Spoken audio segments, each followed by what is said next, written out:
Bismillahirrahmanirrahim. Assalamualaikum warahmatullahi taala wabarakatuh. Ila hadratin Nabi al-Mustafa Rasulullah sallallahu alaihi wasallam wa ila alihi wa ashabihi kiramil Fatihah. A'udzu billahi minasy syaithanir rajim. Bismillahirrahmanirrahim. Alhamdulillahi rabbil alamin. Ar-Rahmanir Rahim. Maliki yaumiddin. Iyyaka na'budu wa iyyaka nasta'in. Ihdinas siratal mustaqim. Siratal ladzina an'amta 'alaihim ghairil maghdubi 'alaihim waladdallin.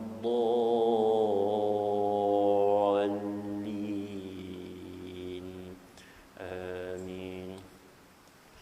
Alhamdulillahi rabbil alamin. Nahmaduhu wa nasta'inuhu wa nastaghfiruh wa na'udzu billahi min shururi anfusina wa min sayyiati a'malina. Man yahdihillahu fala mudilla lahu wa man yudlil fala hadiya lahu.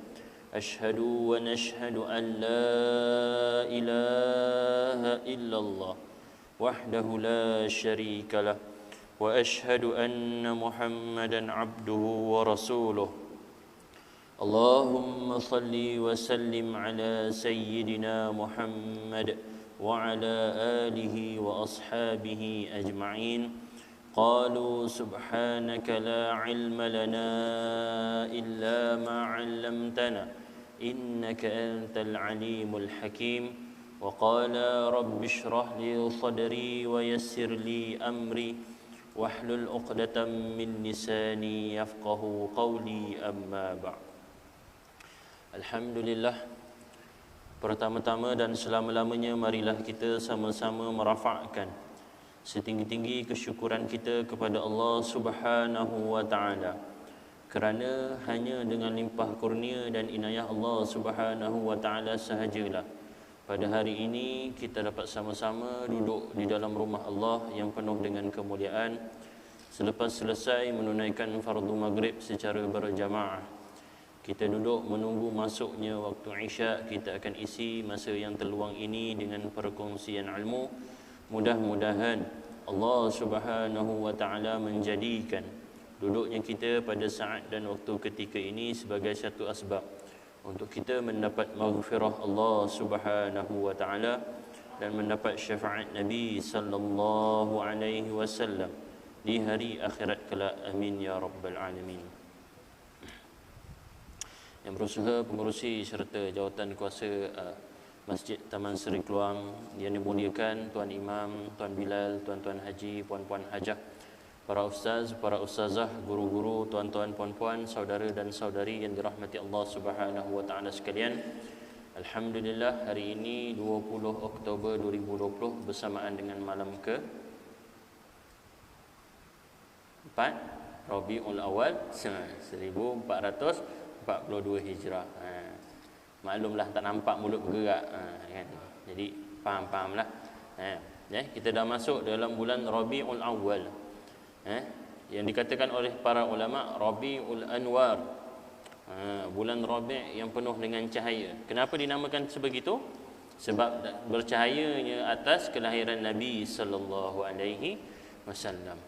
Maka dalam bulan yang berbahagia inilah marilah kita sama-sama memperbanyakkan selawat ke atas junjungan Nabi sallallahu alaihi wasallam.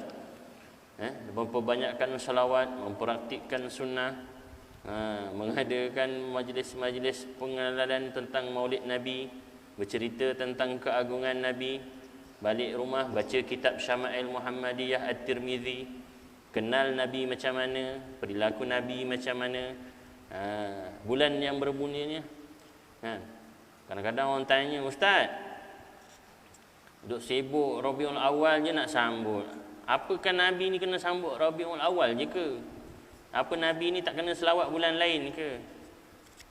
Betul tak? Kan ada orang cakap macam tu. Kita cakap bukan macam tu. Bukanlah semestinya Rabiul Awal baru kita nak selawat. Rabiul Awal baru kita nak amal sunnah. Tak. Amalan sunnah itu sepanjang waktu kena amal. Selawat itu sepanjang hari kena selawat. Tapi nak bagi tahu kenapa penting bulan Rabiul Awal, sebab ketika itulah semangatnya ada, betul tak? Macam sambut kemerdekaan. Nanti masuk bulan 8 saja tengok. Mana-mana yang radio bawah kerajaan, insya-Allah lagu patriotiknya banyak. Betul. Saya yakin dan percaya kat sini ramai yang dengar klasik nasional. Siapa yang dengar klasik nasional angkat tangan? Tak ngaku peminat klasik nasional, tak ngaku. Yang muda pula angkat tangan. Saya sama je lah. Ayah saya kalau naik kereta, dia pinjam kereta pergi pasar, balik-balik saya dapat balik kereta saya, nescaya kalau buka radio mesti klasik nasional. Apa channel dia? Frekuensi dia berapa? Tak ingat. Kereta moden, terus order je klasik nasional, keluar. Kan, kereta maju kan. Radio-radio bawah kerajaan insya-Allah. Mula 1 Ogos sampailah 16 September keluar lagu patriotik. Kan? Masa tu keluarlah lagu-lagu apa? Dirgahayu negara, dirgahayu tanahku. Macam itulah. Jalur Gemilang, tanggal 31, si baju hijau. Lagu banyak-banyak si baju hijau lah. Tu. Siapa si baju hijau kat sini? Saya baju coklat. Si baju hijau. Banyak. Kenapa bulan 8 apa mencintai negara tu pada bulan Ogos je ke? Tidak. Mencintai negara tu sepanjang hari, sepanjang tahun. Adakah nyanyi negaraku pada bulan 8 saja? Tidak. Nyanyi negaraku, kalaulah ada majlis rasmi negara, maka nyanyilah lagu negaraku. Tapi kenapa disebut dicanang pada bulan? Sebab ketika itulah, pada bulan itulah berlaku hari kemerdekaan negara. Semangatnya ada kat situ. Begitu juga dengan selawat, sama je. Kenapa nak sibuk hari Rabiul Awal? Sebab itulah yang masyhurnya bulan kelahiran Nabi SAW. Maka kita pun beramal, bersemangat menyambut kelahiran Nabi SAW. Sebab itu bersempena dengan bulan mulia ni, alhamdulillah dah masuk giliran untuk baca fiqhus sirah. Nak belajar sirah. Apa tujuan belajar sirah hari tu? Ingat tak? Yang lepas. Apa tujuan ni belajar sirah? Nampak? Menampakkan kasih sayang. 3 markah. Lagi? Siapa lagi? Ada? Kasih sayang je lah. Kan? Laqad kana fiikum rasulillahi uswatun hasanatun. Fi rasulillahi uswatun hasanatun. Supaya menjadi contoh tauladan. Kita ni nak hidup, hendaklah kita ni tujuan hidup untuk apa? In kuntum tuhibbunallah. Kita nak menggapai cinta Allah. Macam mana nak dapat cinta Allah? Allah ni Khaliq, pencipta. Kita ni makhluk yang dicipta. Orang yang dicipta hendaklah mengharap kepada pencipta. Allah berkata dalam Al-Quran, sekiranya kamu berkata kamu cintai aku, maka Muhammad katakanlah fattabi'uni, ikutlah Nabi Muhammad. Maka kalau kita mengatakan kita mencintai Allah, maka kita kena ikut Nabi Muhammad. Apa yang terjadi bila kita ikut Nabi Muhammad? Allah kata yuhibbukumullah, Allah akan cinta kamu semula. Kita cinta pada Allah, nak tahu Allah cinta pada kita ke balik? Kita mengamalkan semua perbuatan Nabi, Allah akan balas cinta kita. Yuhibbukumullah wa yaghfir lakum dzunubakum. Allah ampunkan, bukan sekadar Allah balas cinta, Allah ampunkan dosa kita. Jadi bersempena dengan bulan yang berbahagia ni, tuan-tuan carilah, dengarlah, pergi di mana-mana majlis yang mengenang tentang kelahiran Nabi SAW. Supaya apa? Bertambah cinta kita kepada junjungan Nabi SAW. Baik. Hari ini kita sambung, masih lagi dalam jilid yang 1. Kita dah masuk tajuk rahsia pemilihan Semenanjung Arab sebagai tapak pancaran agama Islam. Muka surat 25, siapa yang ada kitab lah. Baik. Dari banyak-banyak bab, yang pertama dia kata sumber sejarah Rasulullah. Kita dah cerita sumber sejarah Rasulullah. Ulama-ulama dia ambil 2 je. Al-Quran, Kitabullah dengan Sunnah. Dia ambil 2. Kemudian adalah buku-buku sejarah daripada Sirah Ibn Hisham, kan? daripada Sunan At-Tirmizi, ulama-ulama hadis. Maka ketika tu dia kata, maka nak bagi tahu apakah rahsia Semenanjung Arab dipilih sebagai tapak permulaan Islam tu. Kenapa tak pilih Johor? Kenapa tak pilih tu Amerika? Kenapa? Di situ nak bagi tahu. Baik. Dia kata apa tu, kita ambil point. Untuk mengetahui kenapa negara Arab dilantik, dipilih sebagai tempat bermulanya Islam, hendaklah kita tahu apakah sejarah negara Arab. Kalau nak tahu sejarah detail tu panjang sangat. Tuan-tuan mula tengok video ceramah Ustaz Auni ada cerita pasal sejarah Arab sejak daripada Nabi Nuh, anak dia 3 orang tu. Datanglah pecahan-pecahan manusia di atas muka bumi. Itu kita tak nak cerita kat sini. Kita nak cerita macam mana Arab boleh dipilih sekian banyak negara. Masa zaman Nabi itu nak dilahirkan, kena tahu ada 2 kuasa besar, Parsi dan Rom. Parsi di mana? Di belah Iran. Sekarang ni Iran, Asfahan. Rom di mana? Rom kat Itali itulah. Jadi itulah kuasa besar. Kuasa besar ketika mana zaman Nabi untuk diutuskan. Tuan-tuan, 2 kuasa besar ni, terutamanya Parsi. Parsi ini dia menganut agama Majusi, menyembah api. Dan dia ada satu tradisional. Tradisional apa? Antara ajaran agama Majusi, anak boleh kahwin dengan mak ataupun adik-beradik perempuan dia. Itu agama dia, agama membenarkan dia. Sebagaimana Namrud pun sama, kahwin dengan mak dia, sama je. Ni. Kemudian Rom pula kuasa besar. Tapi Rom ni lebih suka untuk menjajah negara-negara. Kerja dia menjajah. Sebab tu jangan pelik, Rom menjajah namanya Mesir. Itu yang kat Iskandariah ada namanya tempat apa? Colosseum. Tempat pertarungan. Rom menawan Syria. Sebab tu di Syria pun ada Colosseum, peninggalan-peninggalan Rom. Sebab itulah Nabi pernah hantar surat kepada wakil daripada Rom. Di mana? Di Syam tu. Rom ni kerja dia adalah gemar menjajah negara. Akan tetapi, perasan tak? Banyak-banyak negara yang dijajah, tanah Semenanjung Arab yang kita panggil Hijaz ini tak disentuh mana-mana kuasa besar. Rom tak datang, Parsi tak ingin. Kenapa? Sebab tanah Hijaz adalah tanah yang sangat berbahaya. Dan tak banyak benda boleh dilakukan di tanah Arab tu. Tuan-tuan boleh tengok dalam sejarah, tengok negara Arab tak ada punca. Buah-buahan ada apa? Ada anggur, ada kurma, ada kacang sikit, tu je. Air, setakat sungai yang ada, telaga yang ada, tu je. Tak ada benda nak buat sangat. Maka sebab tu kadang-kadang mengikut sejarah, orang kabilah ramai pernah sesat. Senang kata, dalam sejarah tanah Hijaz ni merupakan segitiga Bermuda. Kalau kita kat laut, segitiga Bermuda tu kat Amerika sana. Tapi kat padang pasir, ni tanah Hijaz ni kiranya tanah apa? Segitiga Bermuda. Tu kadang-kadang kabilah hilang, tak balik-balik, sesat kat mana tanah Hijaz ni. Maka tanah Hijaz ni tak diingini oleh kuasa-kuasa besar. Bahkan pernah dengar kan cerita sahabat Nabi, siapa nama dia? Allahu Akbar. Abu Dzar Al-Ghifari. Abu Dzar Al-Ghifari, Jundub Al-Ghifari. Siapa pernah dengar? Abu Dzar Al-Ghifari. Al-Ghifari ni mana? Al-Ghifari ni adalah satu kampung berdekatan dengan Madinah. Satu kampung ni kerja dia apa? Perompak. Siapa kat sini ada satu taman semua kerja perompak, ada tak? Perompak tak istihad. Ini perompak istihad, mereka perompak. Bangga lah. Kita siapa? Siapa perompak sini? Ngaku tak? Ada? Siapa kat sini perompak? Angkat tangan. Saya Ustaz, rompak hati isteri saya. Cia.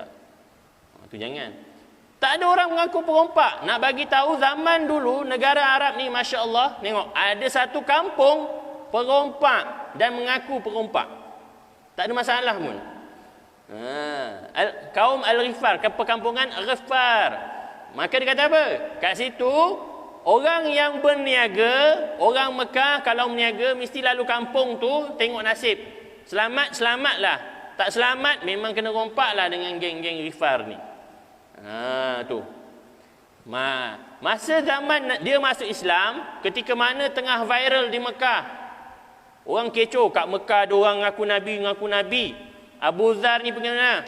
Kau pergi tengok. Dia ada kawan dia, Unais. Unais ni orang kanan dia. Unais, pergi ke Mekah, tengok macam mana yang dikatakan Muhammad ni orangnya macam mana. Maka pergilah jumpa Unais ni, pergi Mekah nak tanya siapa Muhammad. Dia tak jumpa lagi Nabi Muhammad, tapi dia dengar orang cerita, Muhammad ni penyihir, sahir. Jumpa orang lain pula, kau kenal Muhammad? Kau jangan pergi, penyair. Kau kalau dengar syair dia, kau akan terpesona, akan terhasut. Jangan pergi kat dia. Pergi kat orang lain, macam mana dengan Muhammad? Kau jangan pergi, Muhammad tu penipu. Kau jangan pergi, Muhammad tu penyihir. Kan kau kena sihir kan? Tapi bila tengok daripada jauh Nabi Muhammad ni, macam mana ya je. Tengok Nabi Muhammad ni handsome, kacak, terpegun, tak ada ciri-ciri orang pendusta lah. Kan? Kita ni kalau orang tengok kita ni, orang boleh gerak penipu lah. Kan? Boleh. Tengok muka ustaz ni macam menipu, boleh jadi, tak ada masalah.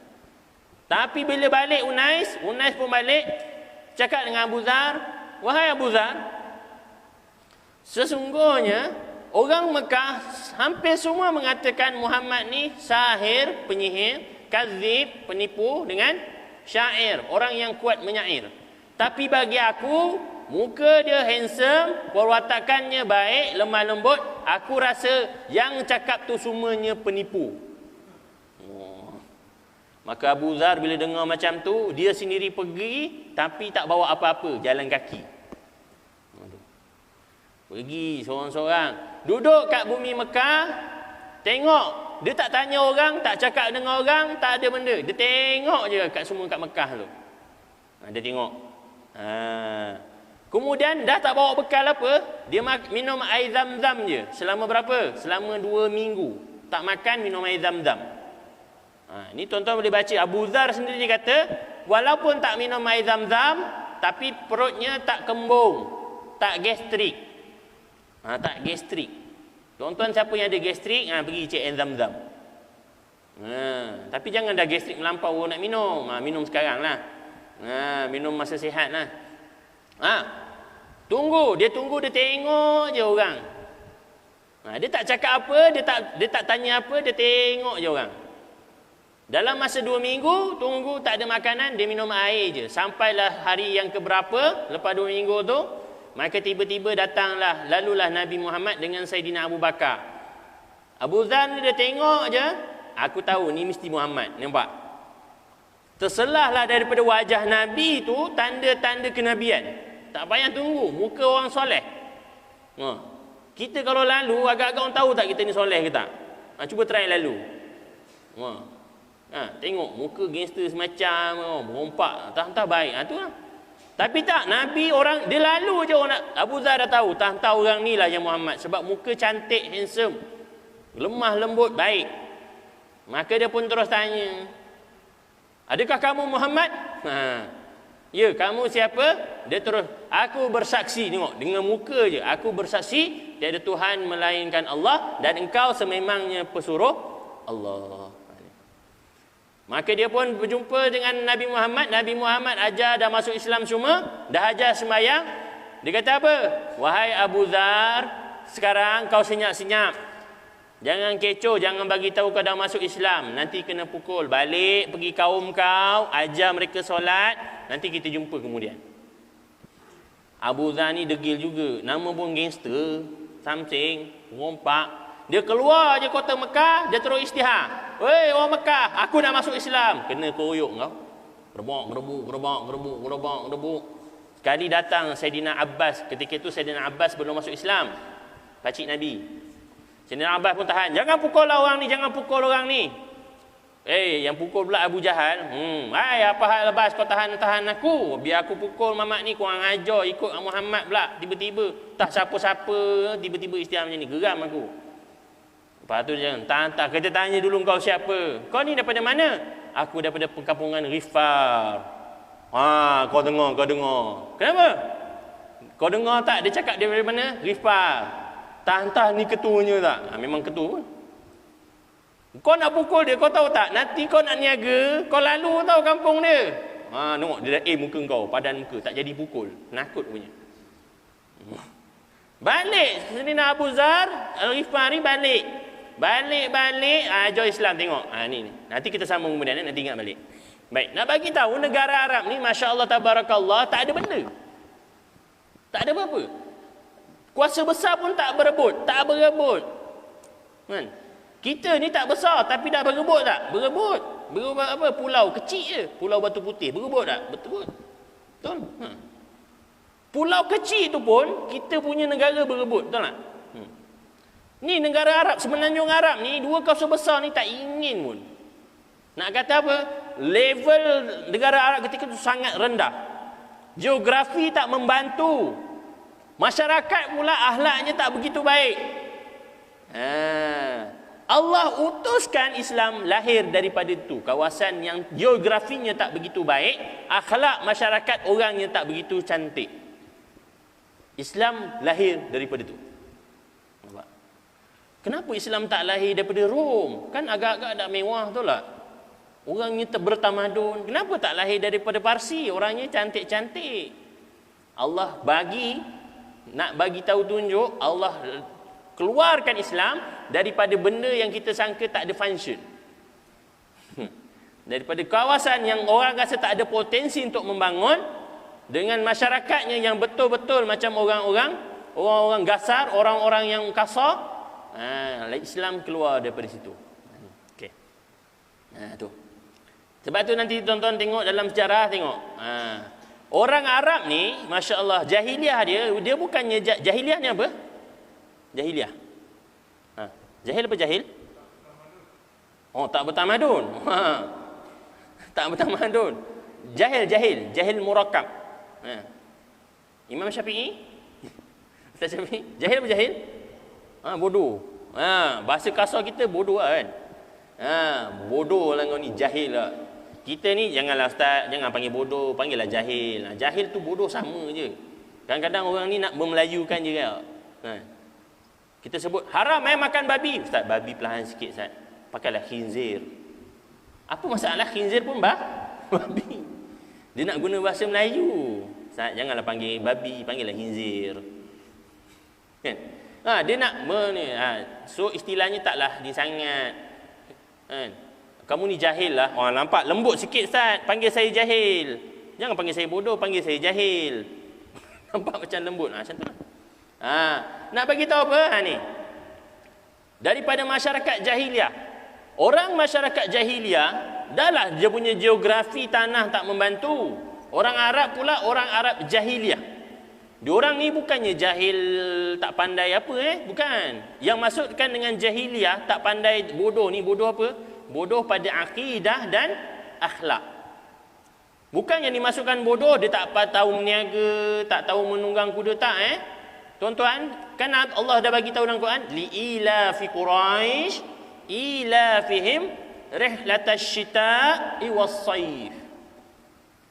Orang Quraisy ni berihlah, berniaga bagaimana? Syita' was-sayf pada musim sejuk, was-sayf pada musim panas. Nak bagi tahu orang Arab Mekah pandai meniaga. Orang Quraisy pandai meniaga. Kalau musim sejuk bagaimana? Musim sejuk. Bagaimana lagi? Yaman. Musim sejuk pergi Yaman. Sebab apa? Yaman ni terkenal panas. Tuan-tuan kalau tengok video, ada tengok traffic light cair, tu kat Yaman. Kita panas, traffic light tak cair lagi kan? Tapi slipper dah melekat-lekat dah krokodil tu. Panasnya sekarang ni. Syita musim sejuk pergi negara panas. Sebab apa? Tak panas sangat. Kalau musim sejuk pergi Syria, pergi Syam. Syria tu turun salji, tak tahan sejuk. Kita ni orang Melayu betul tak? Tak tahan sejuk. Pergi haji, pergi umrah musim sejuk, tengok semua pakai baju macam mana. Nak pergi Korea macam mana? Orang Korea tak pakai ya sangat. Orang Melayu ni ya je pakai. Tu. Musim sejuk pergi negara panas, musim panas pergi negara sejuk Syam. Buat apa? Berniaga. Nak bagi tahu orang Arab Quraisy pun pandai meniaga. Bukanlah dimasukkan pandai tu bukanlah dimasukkan jahiliah tu bodoh-bodoh apa, tak. Jahiliah pada sudut akidah dan akhlak. Yang pertama akidah. Kenapa dia bodoh pada akidah? Kenapa? Apa gelaran orang Arab jahiliah? Musyrikin. Musyrikin ni apa? Syirik. Syirik apa syirik? Musyrikin asal perkataan syirik. Syirik apa syirik? Menduakan Allah. Syarikat. Apa maksud syarikat? Siapa bekerja perniagaan? Siapa yang niaga ni? Dengar kata masjid dah ada koperasi kan? Unsur syarikat tau. Syarikat apa syarikat? Pemilikan dua atau lebih, betul tak? Berkongsi. Maka syirik adalah menjadikan Allah ada sekutu, berkongsi Tuhan. Itu musyrikin. Apakah syirik yang dilakukan oleh orang-orang Arab? Mereka mensyirikkan Allah dengan berhala. Itu Lata, Uzza, tu. Diorang percaya tak Allah? Percaya. Buktinya? Wala in sa'altahum man khalaqas samawati wal ard la yaquluna Allah. Wahai Muhammad, sekiranya kamu tanya mereka siapa yang mencipta langit dan bumi, nescaya mereka akan jawab Allah. Mereka tak akan jawab Lata, Uzza, mana tadi. Siapa cipta langit bumi? Allah. Kamu sembah Lata? Tak apa. Mensyirikkan Allah. Sebab tu kita ni jangan sampai tahap syirik. Ingat, 7 sab'un minal kabair, 7 dosa besar. Yang pertama Allah sebut apa? Syirik. Inna syirka la zulmun azim. Sesungguhnya syirik itu kezaliman yang paling besar. Baik. Tengok ni, tengok saya bagi perumpamaan. Ni untuk buka mindanya. Ini jangan kaitkan saya dengan apa-apa. Saya nak bagi buka minda. Ni ulama cerita. Okay. Pernah tak dengar sab'atun yuzilluhumullah yauma la zilla illa zilluhu? 7 golongan yang Allah bagi dia naungan pada hari tidak ada naungan kecuali naungan Allah. Yang pertama siapa? Al-imamul adil. Okey, pegang. Pemimpin yang adil. Baik, pegang satu. Adil lawannya zalim. Baik. Patah balik jadi ayat. Inna syirka la zulmun. Sesungguhnya syirik itu kezaliman yang paling besar. Faham tak ni? Tak faham. Ke tak faham? Nak kena saya sebut lagi. Baik, imam yang adil lawannya imam yang zalim. Apakah ciri imam yang zalim? Inna syirka la zulmun. Imam yang mensyirikkan Allah, dia adalah imam yang paling zalim. Faham tak ni? Ke tak faham? Nak saya bagi tahu terang kan payah juga. Faham? Sebab itu kebanyakan ulama mereka menegaskan perkara begini. Nak pilih pemimpin, pilihlah yang Islam. Betul? Ke salah-salah? Ke baru terfikir? Tak, ini pesan ulama. Pesan ulama. Kita ikut je lah mana pesan ulama yang betul. Betul? Baik, habis. Inna syirka la zulmun azim. Sesungguhnya syirik itu kezaliman yang paling besar. Orang musyrikin melakukan kezaliman yang paling besar. Sebab itu mereka jahiliah pada sudut akidah. Tahu Allah Tuhan, tapi kenapa kau sembah kayu? Kenapa kau sembah batu yang kau ukir sendiri? Sebab itu Saidina Umar menangis. Kenapa? Aku mengenangkan dulu aku buat Tuhan daripada kurma. Aku buang biji kurma, buat macam play-doh, tanah liat. Susun, kepala ada, tangan ada. Semayang. Petang laporlah pula, makan kepala. Allah, besok Allah kepala hilang. Ambil kurma buat kepala lagi. Petang lapar, makan kaki pula. Makan kaki, macam sedap je kaki ni. Sebab itu dia kata apa? Ya Allah, masa aku dulu musyrik. Bongoknya aku. Kenapa? Aku buat sendiri berhala daripada kurma, aku sendiri yang makan. Tu, Saidina Abu Darda. Kan? Saya ada cerita yang lepas, Saidina Abu Darda. Macam mana dia masuk Islam? Ingat tak? Kawan dia datang. Ketika tu Abu Darda pergi kerja, pergi jual, pergi berniaga. Datang kawannya balik daripada perang. Masuk rumah Abu Darda, pecahkan berhala daripada kayu. Isteri Abu Darda menangis. Alah, kenapa hancurkan? Abilah kena marah. Betul, Abu Darda balik tengok berhala pecah. Marah dia keluar. Tiba-tiba dalam perjalanan nak berjumpa dengan Rasulullah sebab nak marah, maka dia terfikir, berhala engkau ni, aku sembah engkau hari-hari supaya engkau jaga aku. Tiba-tiba engkau hancur, aku pula yang kena jaga engkau. Nampak? Kejahilan itu adalah daripada sudut akidah. Sebab itu macam mana orang Arab boleh terjebak dengan berhala, macam mana? Ketika mana Nabi kata, kenapa kamu sembah berhala? Apa jawab orang-orang musyrik? Kenapa kamu nak menyangkal apa yang nenek moyang kami sembah? Sebab tu kita tak boleh nak cakap agama bapa Nabi Muhammad ini dia kufur, tak boleh. Tak beradab dengan Nabi. Sayyidina Abdullah ibn Abi Thalib adalah seorang yang agama Hanifah Muslimah. Agama yang Hanif. Agama apa ni? Agama yang dibawa oleh Nabi Ibrahim. Tu yang kita selawat wa ala ali Ibrahim. Tu. Macam mana boleh jadi sesat?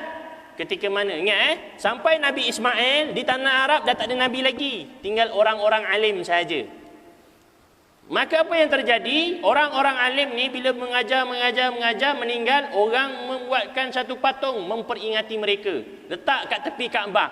Tapi disebabkan mereka beribadah menghadap Kaabah, dinampak oleh anak-anak dia, bapak sembah patung. Maka dia pun menyangka, kenapa Muhammad kau nak menyangka ini nenek moyang kami sembah daripada awal lagi, padahal bukan sembah patung. Faham? Itu yang dikatakan mensyirikkan Allah. Azan. Lu azan Azan.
Asyhadu anna Muhammadar Rasulullah.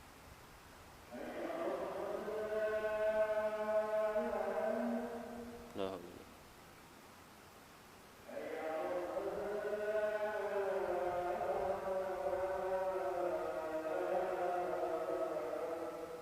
La haula.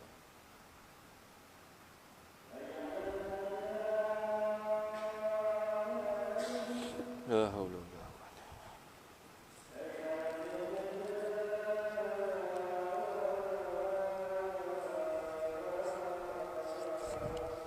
La haula wala quwwata.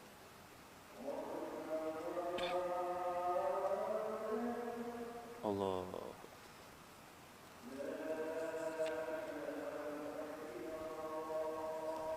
La ilaha illallah Muhammadur Rasulullah. Atas.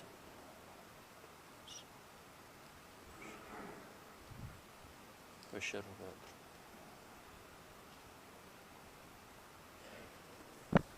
Sallallahu. Allahumma salli.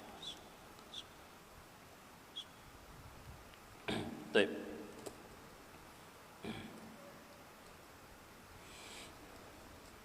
Sambung. Sebab itu apabila dikatakan bahawa mereka ini menyembah agama yang nenek moyang mereka sembah, nak mengisyaratkan pada mereka bahawa mereka melakukan sesuatu yang telah disesatkan. Mereka sesat daripada sudut mengamalkan apa yang mereka lihat. Sebab tu kita jangan jadi macam tu.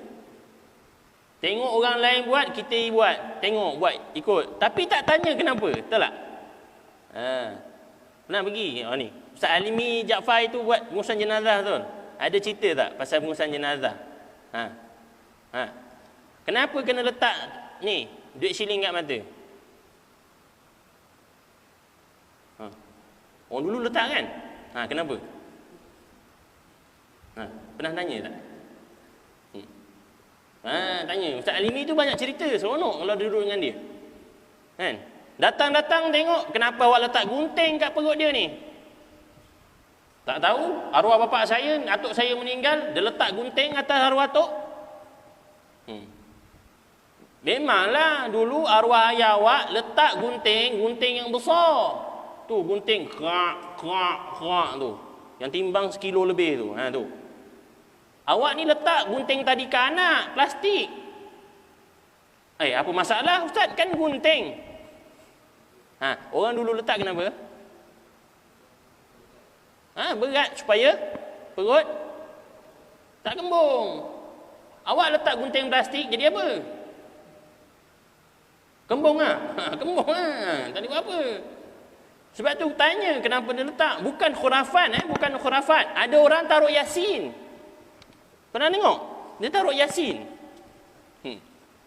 Kenapa taruh Yasin? Bapak saya dulu taruh Quran. Saya okeylah, Yasin dah lah. Kenapa taruh Quran?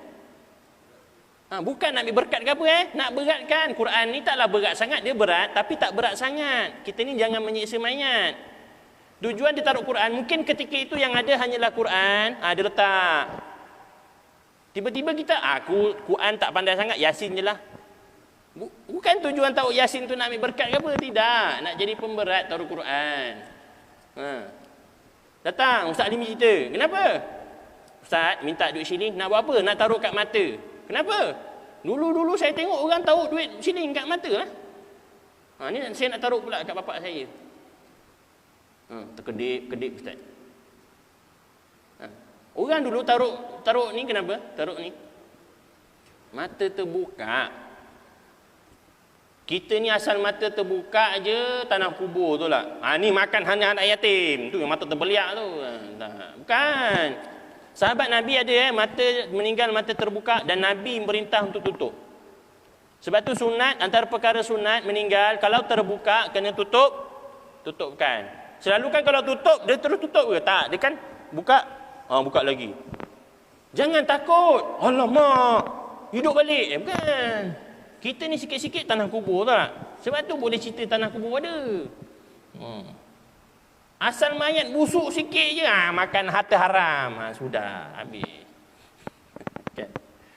Tu, mata tu kalau terbuka, maka urut sampai tertutup. Ataupun susah sangat, taruh duit siling. Berat, tapi tak berat sangat. Jangan tok batu bata. Menyiksa mayat, taruh duit siling. Taruh. Betul? Sebab tu kena tanya. Tu, ada orang tua. Kenapa dia tu basuh tangan dia tahu air dalam pinggan? Kenapa? Saya banyak tengok orang kenduri. Kan, makan depan veteran kan. Lepas makan dah habis, dia tahu air sirap. Basuh tangan guna air sirap. Kenapa? Kenapa? Siapa veteran sini? Pernah buat tak? Ramai je sini.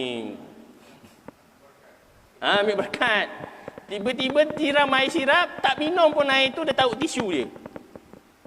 Orang dulu tuang tu ni sebab kita tak tahu ke mana keberkatan. Mana berkat kat makanan tak tahu, kat kuah ke, kat sayur ke, kat ayam ke, lagi-lagi yang masak orang soleh.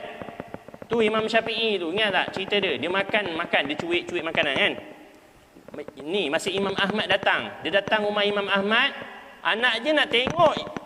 Sebab apa? Imam Ahmad ni rajin hari-hari doa Imam Syafi'i. Ya Allah, berkatilah aku, keluargaku dan juga Imam Syafi'i. Ni Imam Syafi'i.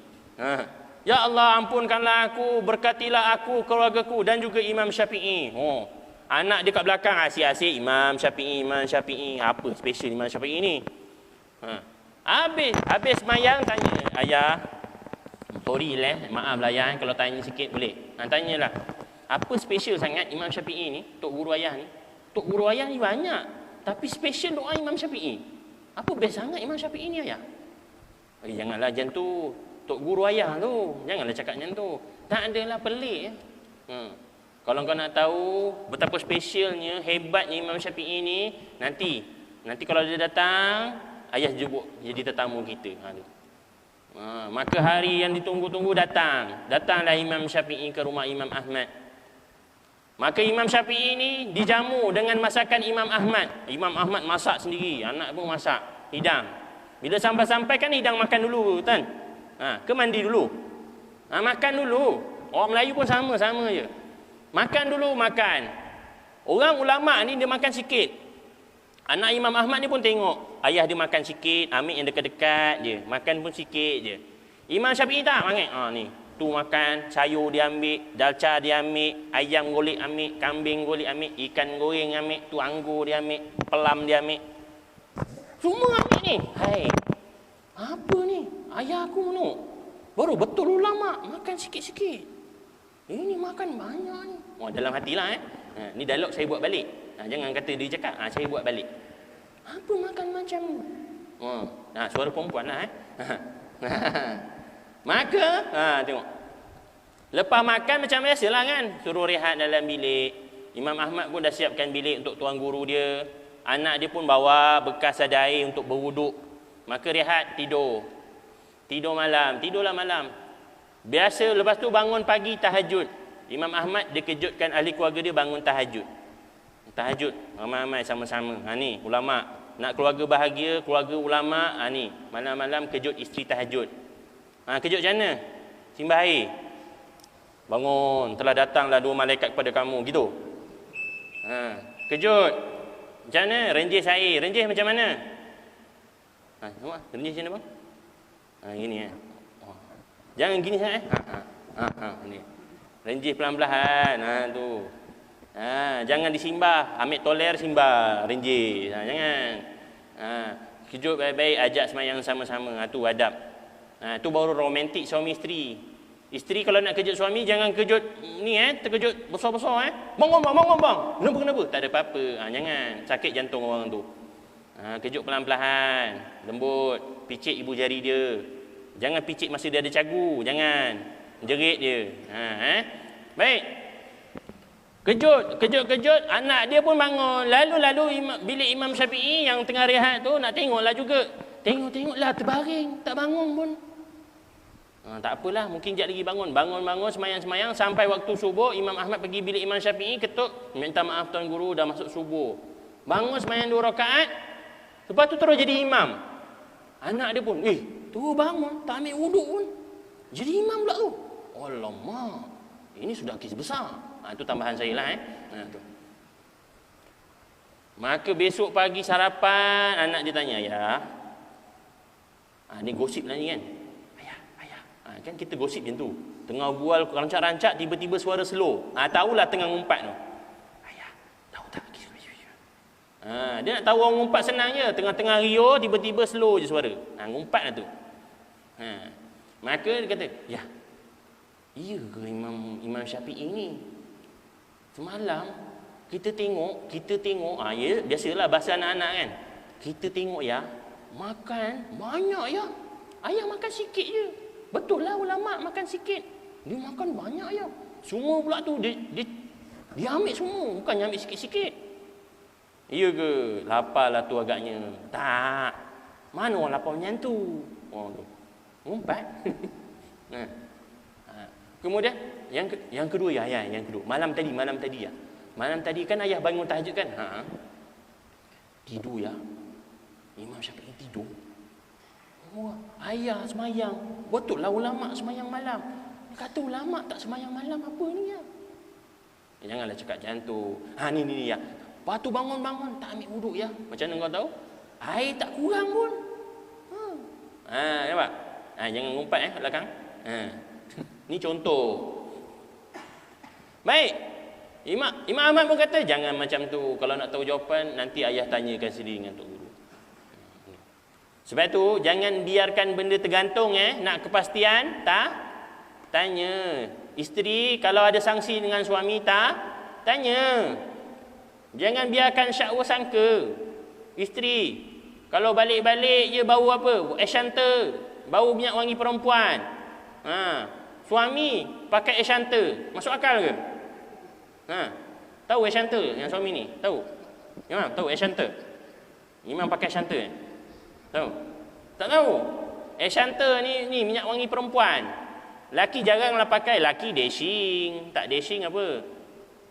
Apa? Adidas. Itulah jenis-jenis. Follow me pun jangan pakailah laki. Tiba-tiba balik bau apa? Esyanta. Baulah. Jangan tanya banyak, jangan tunggu tanya terus. Sebab apa? Nanti tu syakwa sangka. Tanta ada perempuan lain tak? Tanta. Tanta tu yang tak nak tu. Tanta tak nak. Nak tanya terus. Supaya apa? Tak nak nanti. Sebab perempuan ni dia serbu anggapan bukan-bukan, betul tak? Dia terfikir, Tanta ada suami. Tanta ikut janda. Allah. Tanta tu tak nak. Tanya, bang, apa hal bau esyanta ni bang? Jelaskan kepada saya. Terus barulah suami jawab, bau esyanta tadi pergi Kulang Mall, ada orang jual minyak wangi, dia sembuh, kita tak nak beli, dia sembuh juga. Tu yang bau esyanta. Puas tak hati? Puas dah. Ada syakwa sangka? Tak ada.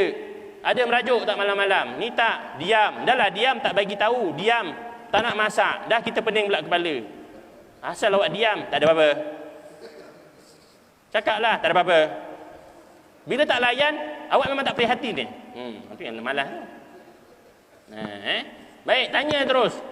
Maka Imam Ahmad pun tanya, Tok Guru, minta maaf lah Tok Guru kalau pertanyaan saya ni menyebabkan Tok Guru ni terasa ke apa. Tak apa, tanya. Kau anak murid aku. Macam ni, anak saya dia ada tanya. Semalam masa hidang, Tok Guru makan banyak saya makan banyak. Kenapa ya? Sebab aku tahu yang masak tu engkau. Engkau orang soleh. Bila orang soleh masak berkat. Cuma aku tak tahu berkat tu kat mana. Sebab tu aku makan semua. Boleh lah guna alasan tu. Datang rumah cikgu, makan banyak semua. Makan semua? Tak tahu mana satu yang berkat. Saya makan semua. Padan muka yang lambat. Taklah nak contoh. Sebab tu kita tak tahu kat mana keberkatan makanan kita. Isteri kita masak, ada berkat? Ada. Makan habis. Ni kadang-kadang ada perangai saya tengok. Makan separuh, nasi tak habis tinggal. Basuh tangan dah. Ada? Jangan amal. Rezeki tak masuk. Sebab tu makan, kalau tak boleh habis, ambil sikit. Tapi janganlah tulang pun dikekahnya. Kenapa berkat? Kan tercekik padan muka. Makan, habiskan. Sebab itu kadang-kadang ada jemaah tabligh dia ambil sekali kuah-kuah tu kan. Dia ambil, dia hirup. Sebab apa? Tak tahu mana satu berkat. Bukan selekeh. Kita ni sikit-sikit selekeh. Mentang-mentang Covid selekeh je. Tak, berkat. Yang makan kan air liur kita, bukan air liur orang. Betul tak? Apa masalah? Tak ada masalah. Berkat. Sebab tu dia makan banyak. Kalau macam tu yang kedua, semalam tak bangun tahajud, kenapa tuan? Semalam aku tak bangun tahajud. Sebab semalam ketika dalam perjalanan pergi rumah kau, aku dapat satu hadis. Dan aku lepas makan tu aku baring memikirkan hadis tu. Daripada hadis tu aku dapat selesaikan 70 masalah umat. Kau semalam sembahyang untuk kebaikan diri kau, betul? Aku semalam fikir untuk kebaikan umat. Satu fikir untuk kebaikan umat lebih baik daripada 1000 rakaat. Sebab itu kita ni kena banyak fikir apa yang kita nak buat untuk umat. Bukan bermakna dah fikir boleh tidur. Tak. Nak bagi tahu kelebihan fikir baik untuk umat Islam itu lebih mulia dan lebih elok daripada sembahyang 1000 rakaat. Sebab tu kita ni kena berfikiran macam mana nak membangunkan umat. Ni. Sama-sama fikir. Ni usaha buat koperasi, tu fikir nak membangunkan umat. Carilah jalan. Macam AJK dah buat koperasi. Yang kita ni yang bukan AJK, carilah jalan. Macam mana nak bangunkan umat. Banyak, tak ada masalah. 2. Yang 3, habis yang terus bangun je semayang, tak ambil wuduk. Lah, kan aku tak tidur, kenapa nak kena ambil semayang? Betul tak? Apa perkara membatalkan wuduk? Apa? Selingan-selingan lah, fekah-fekah sikit. Saya ni orang belajar fiqh, memang kena suka tanya-tanya ni. Apa perkara membatalkan wuduk? Keluar angin je. Berapa perkara? Nak tanya berapa dulu? Berapa perkara yang membatalkan wuduk? Ni ulang-ulang sikit lah. Berapa? Bermula daripada ujung. Berapa, Imam? Tunjuk jari je, tak nampak mulut. Berapa? Tak tahu? Tak pasti? Sebelah? 5? Belakang? Ji? 7? Oh, makin tambah pula ni. Tak apa, tak kira. Saya tak marah pun salah. Berapa? 2? Apa dia? Nombor terus. Alamak. Tak apalah, saya bagi tahu lah. 4. Sebahagian kitab kata 4, sebahagian kata 5. Apa yang 4, apa yang 5? Yang pertama, keluar sesuatu daripada 2 jalan. Sama ada kubul dan dubur. Biasa keluar atau tak biasa keluar? Apa yang benda biasa keluar? Air kencing, tai. Itu yang biasa keluar. Yang tak biasa keluar? Batu. Lagi berlian, cincin. Pernah tak keluar? Pernah? Makan-makan lahap sangat termakan cincin. Tu berak keluar cincin. Keluar je cincin tu batal wuduk. Termasuklah keluar dan masuk balik. Macam mana keluar masuk balik? Cacing. Cacing keluar, nyek-nyek terang sangat masuk balik. Batal juga wuduk. Pernah? Ni yang dulu-dulu ni selalu makan ubat cacing keluar, betul tak? Zaman sekarang tak ada makan ubat cacing, cacing tu hancur, tinggal jadi najis je. Sekarang yang dulu makan ubat cacing keluarkan cacingnya. Keluar hidup pula tu. Benda-benda lah gerak ni rupa makan ubat cacing. Tu ubat cacing zaman dulu. Yang muda-muda tak tahulah benda ubat cacing ni keluar ni. Betul lah tu. Keluar dengar ni kita. Tapi selalu keluar matilah kan. Jarang keluar hidup tak. Tapi ada juga kes keluar hidup kan. Ubat cacing. Keluar je cacing, walaupun cacing tu masuk balik, batal wuduk. Batal wuduk. Hendaklah keluar tu daripada kubul dan dubur yang hidup. Siapa yang hidup ni? Kita lah. Kalau yang hidup keluar daripada kubul dan dubur sesuatu yang hidup, maka batal wuduk. Orang mati keluar sesuatu daripada kubul dan dubur, batal tak wuduk? Tak batal wuduk. Jangan suruh ambil wuduk baru mayat tu. Ni tak. Bila ikat kain kapan, tertekan sikit, terkeluar tai, ambil semayang dia. Tak payah. Yang wajib keluar bersihkan tai je. Wuduk tak payah. Sebab tak batal pun wuduk dia. Sebab dia sudah mati. Lagi?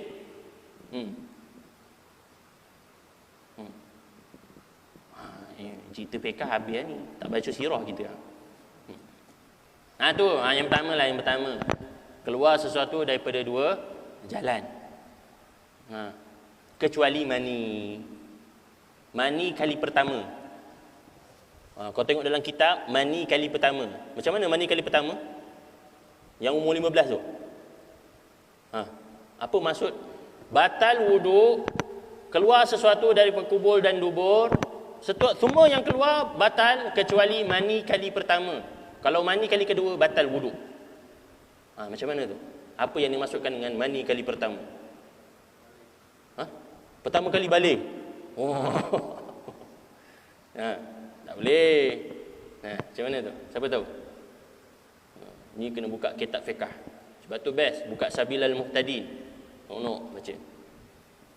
Maksud yang dimaksudkan dengan keluar mani kali pertama adalah Contoh. Ada orang budak datang masjid, ada ambil wuduk. Tiba-tiba berangan bukan-bukan terkeluar mani. Batal tak wuduk dia? Tak batal wuduk dia. Datang masjid, duduk kat luar.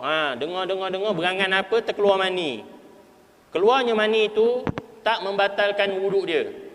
Sebab tu keluar mani kali pertama. Tiba-tiba sayang membazir, masukkan balik. Dia masukkan mani itu dalam kemaluan dia balik. Mengalir keluar. Keluar kali kedua tu membatalkan wuduk. Ustaz benda ngajar bukan-bukan ni. Ni nak cerita, minta maaf ni cerita contoh suami isteri bersama. Ni nak cerita senang. Suami isteri bersama. Lepas bersama dah berjunub betul. Mandi wajib. Tiba-tiba isteri lepas mandi baru nak semayang meleleh keluar mani daripada kemaluan dia. Itulah yang dimaksudkan membatalkan wuduk. Keluar mani kali kedua. Faham Itu je. Bukan apa pun. Faham? Itulah faedah nak belajar. Itu baru pertama. Yang kedua, memegang apa ni? Memegang kulit perempuan yang bukan mahram, yang halal dikahwini, yang ajnabi. Pegang kulit tahulah. Kemudian apa? Memegang kemaluan yang wadih. Apa kemaluan wadih pula ni Ustaz? Saya pun pertama kali dengar ni. Kemaluan yang wadih. Ingat bila nama kemaluan lepas tu ada wadih, dia berkaitan dengan kemaluan melibatkan khunsa. Khunsa ada dua, khunsa muskil dan khunsa wadih. Khunsa apa khunsa? Khunsa apa khunsa? Khunsa yang ada alataini, ada dua alat. Khunsa terbagi kepada dua. Apa dia? Khunsa wadih, khunsa muskil. Wadih ni apa? Khunsa yang wadih, yang ada dua kemaluan tapi cenderung kepada satu jantina. Contoh, dia ada dua kemaluan tapi ciri-ciri dia banyak pada lelaki. Badan tah, berjambang, bermisai, berkumis. Dan dia pun menggunakan alat yang satu saja. Kalau kencing, keluar daripada minta maaf yang lelaki. Ya, kita kena isytiharkan dia lelaki. Dan hukum dia sama seperti lelaki. Dia kena duduk kat saf. Jangan ngada-ngada, duduk kat saf belakang. Pukul dia. Saya kan hunsa, lempangan aja. Kau lelaki kan duduk depan. Faham? Kalau dia bersifat perempuan, contoh, memang ada dua alat tapi cenderung pada perempuan. Lembut, badan dia pun ada ciri-ciri perempuan dan dia keluar haid. Maka kena istihar dia khunsa yang perempuan dan hukum dia sama seperti perempuan. Tak ada beza. Jangan ngada-ngada duduk kat saf lelaki. Sibuk pula ni. Halau ke belakang. Ingat, tu yang wadih, yang jelas. Ataupun dia ada sifat lelaki tapi dia keluar haid. Keluar haid aja walaupun berjambang perempuan. Faham tak ni? Sebab kalau keluar haid nak bagi tahu yang bahagian perempuan dia berfungsi. Baik. Kalau yang muskil, yang dua-dua boleh diguna pakai. Dua alat dia tu. Jadi dia ni kadang-kadang lelaki, kadang-kadang perempuan tak tahu. Dalam mazhab Syafi'i, yang ni yang haram berkahwin. Sebab dia boleh jadi lelaki, dia boleh jadi perempuan. Dia, nanti kenapa kena belajar ni Ustaz? Sebab nanti dalam bab memegang kemaluan, ketika membatalkan wuduk pegang kemaluan, khunsa muskil ni, kalau dia pegang salah satu kemaluan dia, tak batal wuduk. Saya tak nak panjang-panjang, nanti habis pukul 9. Ni baru bab membatalkan wuduk. Banyak lagi yang belum belajar. Okey, pegang kemaluan. Keempat, keempat ni nanti dia ada kadang-kadang 5, kadang-kadang 4. Gila atau pitam. Ataupun yang kelima, tidur. Tidur tanpa tetap dua punggung. Tidur macam mana tidur? Bagi. Baik, kalau duduk atas kursi ni tidur, batal tak wuduk? Tak batal. Duduk je ni. Tidur. Batal tak wuduk? Tak membatalkan wuduk sebab tetap dua punggung. Kalau tidur terlentang, batal. Baik. Pertama kena tanya. Sebab tu contoh orang kat masjid sembahyang Jumaat, betul? Tidur tak? Tidur ke tak? Ni jemaah sekalian, jemaah yang dirahmati Allah, tidur ke? Tidur ayam. Tidur ayam pula. Mana macam mana nak cerita tidur ayam ni?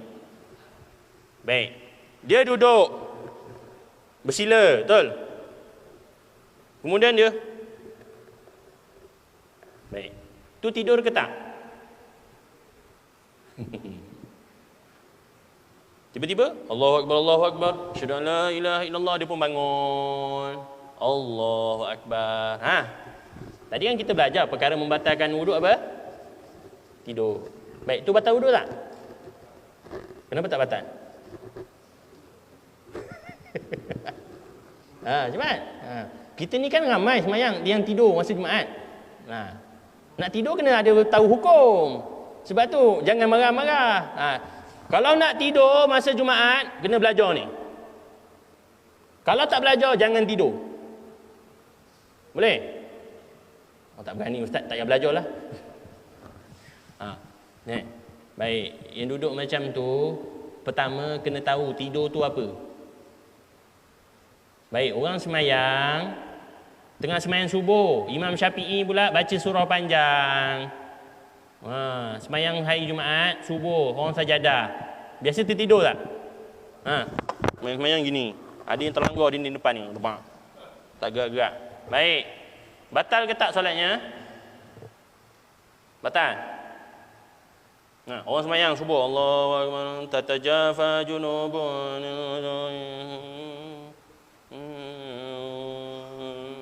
Baik. Batal tak solat dia? Siapa kata batal, angkat tangan?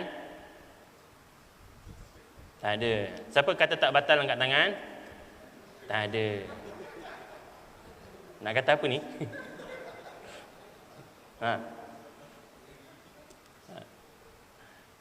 Okey, siapa yang kata batal, kenapa batal? Kenapa batal solat? Hilang ingatan. Hilang ingatan ni dia bukan hilang ingatan yang dia kena hilang betul. Tak batal. Kenapa dia tak batal?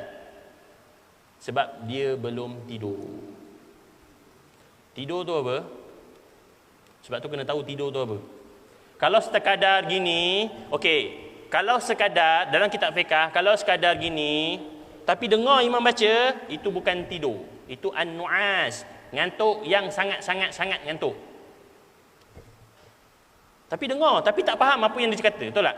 Kita masa khutbah, tidur tu, dengar tak imam kata? Dengar, tapi faham tak? Tak faham.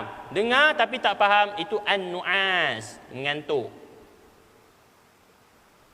Sebab apa? Bila orang qomat, kita boleh bangun. Dah qomat. Tu, nu'as. Ngantuk. Bukan an-naum, tidur. Kalau sampai tergantuk, masih lagi an-nu'as. Baik, tidur yang apa tidur? Tidur yang lemah urat-urat badan. Siapa pernah angkat anak dia tidur kat depan TV? Masa angkat anak tidur depan TV, tangan anak macam mana? Betul tak? Ya. Longgarnya urat-urat tu bermakna dia telah tidur. Itu baru namanya tidur. Sekarang ni yang tuan-tuan semayang tu, uratnya longgar ke ketat? Tidur tak? Tak tidur. Dalam mazhab Syafi'i. Jangan jadi lesen untuk tidur Ni ilmu. Tu je. Lepas ni jangan pula ramai-ramai semayang tidur. Saya tak tidur lah. Cuma saya mengantuk yang sangat-sangat. Siap. Imam Syafi'i ingat. Asal dia tunduk, dia terus tegur. Tu baju hitam. Lorong ketiga, baris keempat, bangun. Saya tak ajar, saya ajar yang batalkan wudu. Bukan ajar suruh tidur. Nak bagi tahu kadang-kadang ada orang selalu budak-budak sekolah pun sama je. Ustaz, saya nak tegur lah, kenapa? Tu imam tu baca panjang sangat. Dah saya tertidur tengah semayang, tak batal, penat saya ambil wuduk balik. Siapa ajar? Macam mana boleh batal? Batal solat ke batal wuduk? Dia kata batal solat. Tak perlu ambil wuduk lagi. Tak. Tidur. Batal solat tak ada yang tidur. Batal wuduk je yang tidur. Kalau orang tu tertidur, katalah memang ada tidur berdiri. Dia memang penyakit dia tidur berdiri. Kat rumah pun tak ada katil, memang berdiri tidur. Memang tidur. Tiba-tiba semayang dia tidur. Yang membatalkan solat dia bukan sebab dia tidur. Yang membatalkan solatnya sebab dia terbatal wuduk disebabkan tidur. Maka bila batal solat sebabkan batal wuduk, dia kena ambil wuduk yang baru. Faham tu 4 perkara membatalkan wuduk. Lepas ni jangan ada, Ustaz kenapa saya batal wuduk Ustaz? Kenapa? Kutu babi ni. Kutu babi batal solat saya, batal wuduk saya. Kenapa? Kutu babi pula tu. Batal. Tak. Habis dah sampai mana tadi? Jauh sangat dah. Baik. Tu. Sebab melihatkan dulu nenek moyang mereka melakukan sesuatu, mereka tak tanya, mereka ikut saja. Mereka mengatakan itu agama nenek moyang mereka, padahal bukan. Itu jahiliyah pada sudut akidah. Jahiliyah pada sudut akhlak. Macam mana? Innama bu'istu liutammima makarimal akhlak. Aku diutus untuk menyempurnakan akhlak umat ni. Apa akhlak yang salah? Banyak. Betul. Ni tak apa ke habis lambat? Tanya dulu. Janganlah takut tanya imam. Imam nak cepat lambat. Cuma giling. Bujang tak apa, yang kahwin. Alamak, kena balik awal lah yang kahwin ni kan. Baik. Apa akhlak? Tengok. Banyak ayat-ayat yang Allah turunkan menyentuh tentang perihal akhlak zaman jahiliyah. Apa akhlak buruk zaman jahiliyah? Amalan buruk zaman jahiliyah apa dia? Bunuh anak perempuan. Tengok. Hadis Nabi. Nabi bersabda, man kana lahu salasata banat, siapa yang ada 3 orang anak, fasabara, dia bersabar, kemudian dia membelanjakan hartanya menyempurnakan hak anak-anak perempuan, bagi mereka dia akan ada apa? Hijabu minan nar. Anak-anak perempuan tu akan jadi hijab dia daripada api neraka. Kenapa Nabi sampai keluarkan hadis bahawa anak perempuan, kalau ada 3 anak perempuan, sabar, jaga dia. Anak perempuan tu akan jadi hijab kamu daripada neraka. Kenapa? Sebab dia ada kegemaran bunuh anak perempuan zaman tu. Kenapa Kenapa nak bunuh anak perempuan? Ingat wanita-wanita sekalian, orang sekarang, zaman liberal sekarang, dia kata apa? Islam mengongkong hak perempuan, betul? Perempuan dikenakan tutup aurat, yang kena buka muka dan tangan sahaja. Mana hak kebebasan perempuan? Tu. Betul ke? Siapa rasa rimas pakai tudung? Angkat tangan. Lelaki jangan angkat tangan. Awak tak pakai tudung, yang perempuan ni. Panas. Hakikatnya panas. Tapi itu adalah mengangkat darjat seorang perempuan. Sebab alasan ni banyak digunakan, betul tak? Tuan-tuan kalau pergi luar, apa dia kata? Kesian perempuan, nampak? Dipaksa pakai tudung. Biarlah, mereka berhak menunjukkan badan mereka. Maka kita pun kadang-kadang, kesian perempuan. Biarlah bernafas sikit. Tak. Tuan-tuan kalau beli kereta, nak kereta yang masih ada sarung plastik kat sofa ke yang dah tak ada? Tanya-tanya. Yang lelaki sebab dia minat kereta. Bang, kalau beli Beza tu, nak yang cushion masih ada sampul ke tak ada? Yang ada sampul lah. Lepas tu tak buka kan sampul 2 minggu. Tak boleh buka sampul 2 minggu. Mana-mana nak tahu. Kadang-kadang nak tunjuk kereta dia baru, tak buka sampul. Padahal dah 4 tahun beli. Tak buka sampul.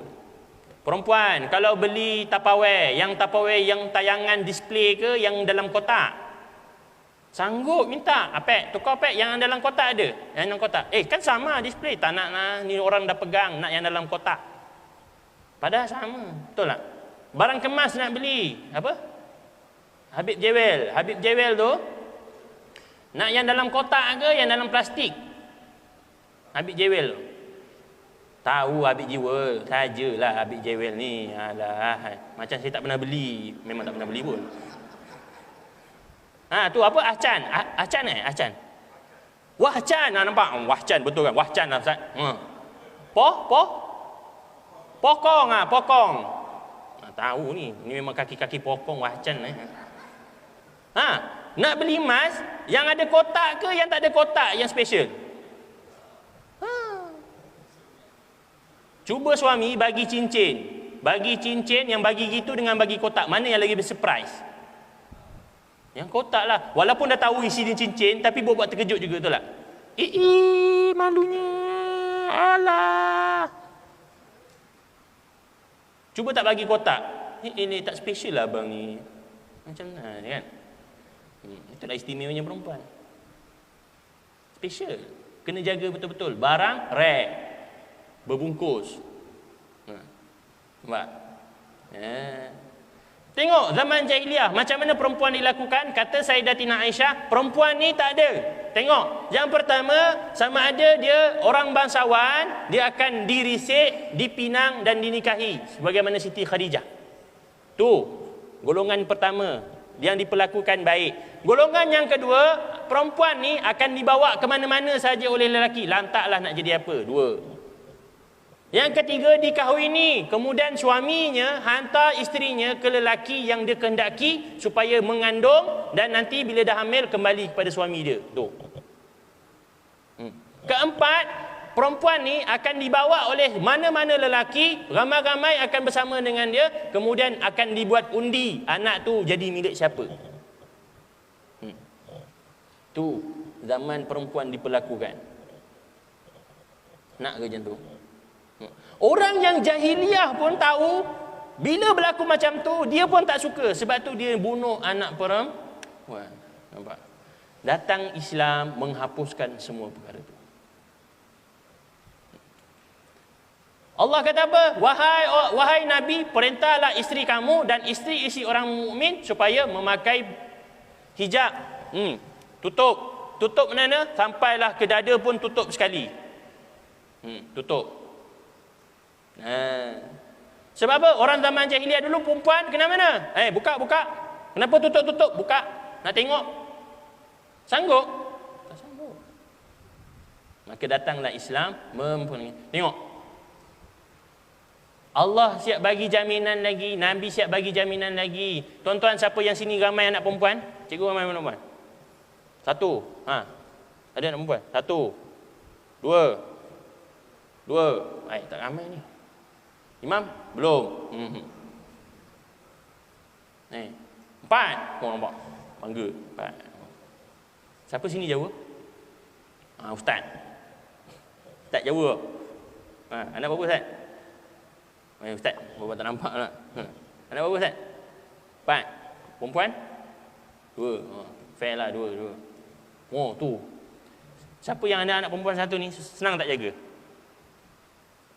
Senyum dah. Senang tak jaga? Senyum, kelat je senyum dia. Faham? Susah. Kan? Tu kalau ada seorang yang ada 4, dia susah bukan apa? Bukan susah sebab apa? Tak, memang susahnya cabarannya apa? Kita risau tu lah.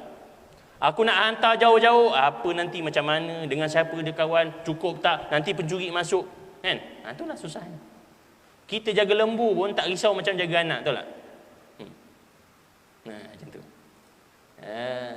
Sebab tu Nabi bagi jaminan siapa yang ada anak perempuan 3, sabar, belanja dia, insya-Allah akan menjadi hijab bagi dia daripada neraka. Dulu orang tak nak ada anak perempuan. Maka Nabi datang. Tiba-tiba ada orang kata, "Kenapa kamu bunuh anak?" "Ya Rasulullah, aku terpaksa bunuh. Aku tak ada duit."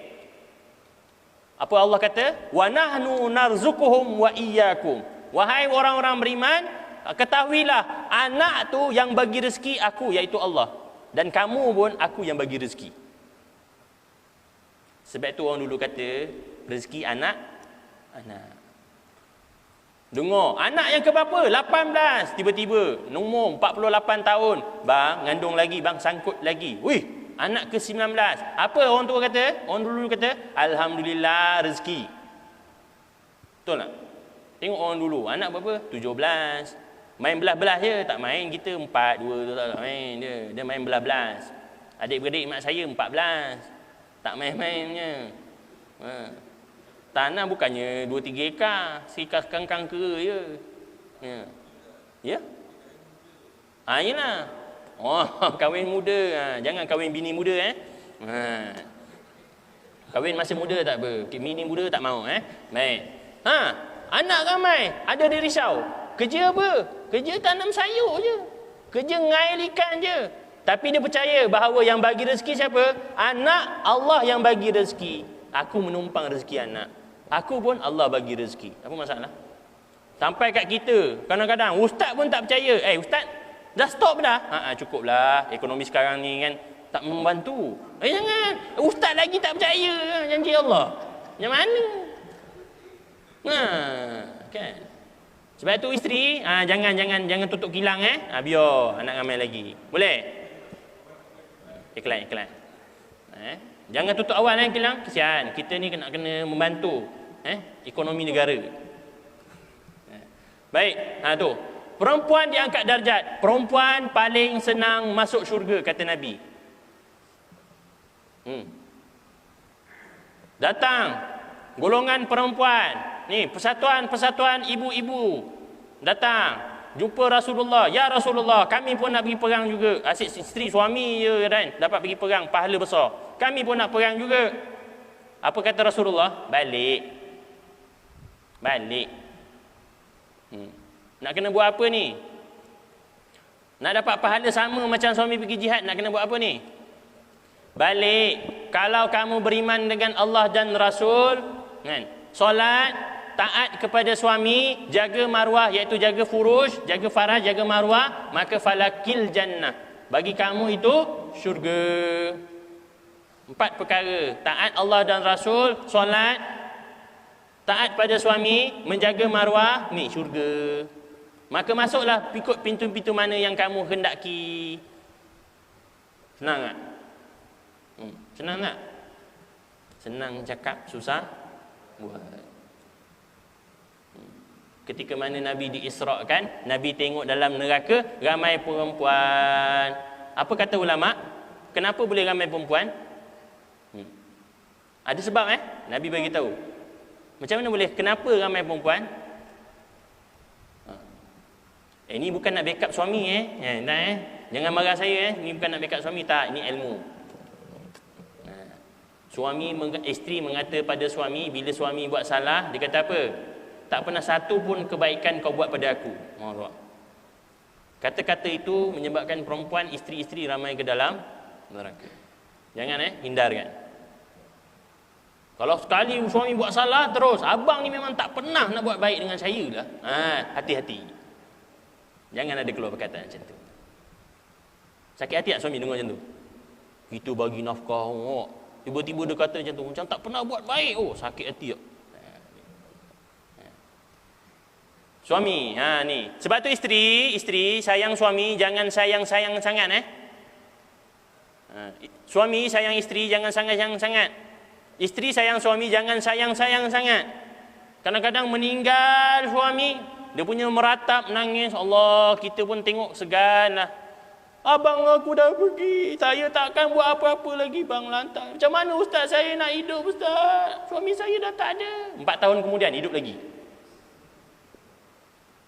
Kenapa? Sebab yang bagi rezeki siapa? Allah, bukan suami kamu. Sebab tu kalau suami kamu diambil oleh Allah, kamu kahwin sebab Allah ke sebab suami? Macam kita suami kahwin isteri sebab apa? Sebab cantik ke sebab Allah? Ke sebab pandai masak? Ada orang dia kahwin, ustaz, saya kahwin dengan dia sebab dia pandai masak dan rajin masak je. Cukuplah bagi saya. Itu pun niat tak bagus. Sebab apa? Ditakdirkan Allah, tiba-tiba kahwin, masak tak sedap, lepas tu tak rajin masak. Agak-agak cinta isteri tak? Sebab tu kahwin kerana Allah. Tuan-tuan bagi nafkah ni. Ni yang bagi nafkah ni. Ji, bagi berapa sebulan? Rahsia ke? Saya tulis cek. Berapa agak-agak? 1,000. 1,000 lah sebulan. Saya pun tak banyak yang tu. 1,000. Bagi 1,000 sebulan. Tiba-tiba dapat gaji lebih sikit, dapat pencen lebih sikit, bagi lebih tu lah. Lagilah 10 Muharram. 10 Muharram sunat untuk belanja anak bini, ahli keluarga.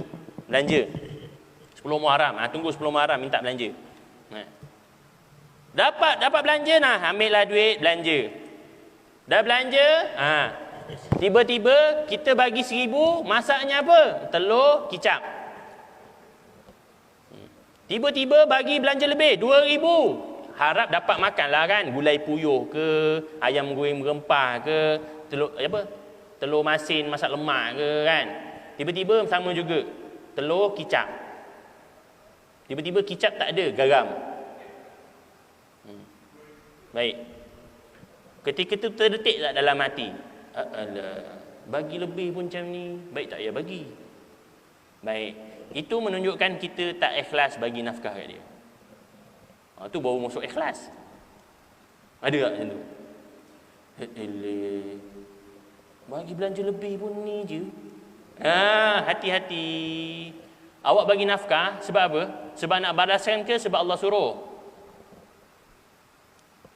Kita ni bagi nafkah kat isteri sebab nak balasan ke sebab Allah suruh? Allah suruh. Dia masak apa pun, wafkah wajib bagi tak? Nafkah wajib bagi. Tapi jangan pula isteri jadikan alasan abang, lantaklah saya masak apa. Nafkah kan wajib. Janganlah, kesian suami. Asyik-asyik telur je. Telan Elio. Bapak. Sebab tu perkahwinan didasari kerana apa? Ni, ala ustaz dah 70 tahun kahwin baru beritahu ustaz. Betulkan niat je lah. Kalau macam tu kena syek bini baru ni. Janganlah. Aduh, ni malas nak ngajar. Betulkan niat. Kahwin kerana apa? Kerana Allah. Isteri, jangan takut hilang suami. Suami milik Allah. Allah ambil bila-bila masa. Jangan takut. Jangan risau. Ini semua coba. Hai mambang tanah. Habis. Maka Arab Jahiliyah dengan akidahnya, dengan akhlaknya semua buruk. Maka datanglah Islam. Tengok daripada Abu Dzal Al-Ghifari. Saya balik tadi. Abu Dzal Al-Ghifari perompak, satu kampung perompak. Ketika mana Nabi berhijrah ke Madinah, tiba-tiba bergegar bumi Madinah. Datanglah rupanya gerombolan daripada kampung Al-Ghifari. Semua datang untuk menyatakan keislamannya. Maka bermulalah saat itu apabila Islam berada di tanah Arab, daripada serendah-rendah negara, seburuk-buruk keadaan, selemah-lemah pemikiran orang Arab, maka mereka memerintah 2/3 dunia. Nak buktikan apa? Dengan Al-Quran, dengan Islam, kita boleh menukarkan orang yang paling buruk kepada orang paling terbaik di atas muka bumi. Macam kita ni cubalah dibagi pelajar semua perangai buruk-buruk dengan tak pandai. Agak-agak boleh tukar tak? Susah kan? Nak bagi tahu tu perompak akhlak buruk orang Arab. Datang ni Islam boleh jadi mengatasi tamadun-tamadun lain. Sebab tu antara hikmah yang disebut oleh Syekh Ramadan Al-Buti di sini, bahawa Islam dapat menukarkan sesuatu kaum menjadi seburuk-buruk kaum menjadi sebaik-baik kaum di atas muka bumi. Jadi kat situ kita dah belajar satu rahsia kenapa Allah munculkan Islam daripada negara Arab. Secara akidah adalah dimakbulkan doa Nabi Ibrahim. Apa doa dia? Allahumma ba'ats fihim rasulam. Ketika mana mendirikan Kaabah tu, dia berdoa, ya Allah, utuskanlah bagi negeri ini seorang rasul daripada kalangan mereka. Allah makbulkan doa Nabi Ibrahim dengan lahirnya Nabi Muhammad sallallahu alaihi wasallam. Jadi hari ini kita dapat belajar sedikit kenapa Arab dijadikan tempat lahirnya agama Islam, dan lahirnya Nabi Muhammad sallallahu alaihi wasallam. Moga dapat kita belajar dan ambil istifadah. Islam dapat mengubah sesuatu menjadi buruk jadi baik. Sebab tu Islam dia tak hukum benda tu buruk. Setiap orang ada peluang jadi baik. Sebab tu kita jangan cepat menghukum orang. Gunakanlah agama Islam untuk mengubah sesuatu daripada buruk jadi baik. Guna peluang ini sebaik-baiknya. Semoga kita dapat amalkan dan sebenarnya bulan Rabiul Awal kita menjadi orang dan umat Islam, umat Nabi Muhammad sallallahu alaihi wasallam yang menjadi umat sebaik-baik umat di atas muka bumi ini. Bismillahirrahmanirrahim. Alhamdulillahirabbil alamin wassalatu wassalamu ala asyrafil anbiya'i wal mursalin sayyidina Muhammadin wa ala alihi wa sahbihi ajma'in. Allahumma ij'al jam'ana hadha jam'an marhuma wa tafarruqana min ba'dihi tafarruqan ma'suma wa la taj'alillahumma fina wa la ma'ana wa la man yattaba'una shaqiyyan wa la matrudan wa la mahruma. Allahumma a'inna ala zikrika wa syukrika wa husni ibadatik. Allahumma inna nas'aluka ilman nafi'a wa rizqan tayyiba wa amalan mutaqabbala. Ya Rabbana taqabbal minna ma fa'alna bihi innaka antas sami'un alim. Wa sallallahu ala sayyidina Muhammad wa ala alihi wa sahbihi wa baraka wa sallam. Walhamdulillahi rabbil alamin. Taqabbalallahu minkum. Segala yang baik datang daripada Allah Subhanahu wa taala, kelemahan datang daripada keburukan saya. Terima kasih atas masa yang diluangkan. Aqulu qawli hadza wa astaghfirullahal azim li wa lakum. Assalamualaikum warahmatullahi taala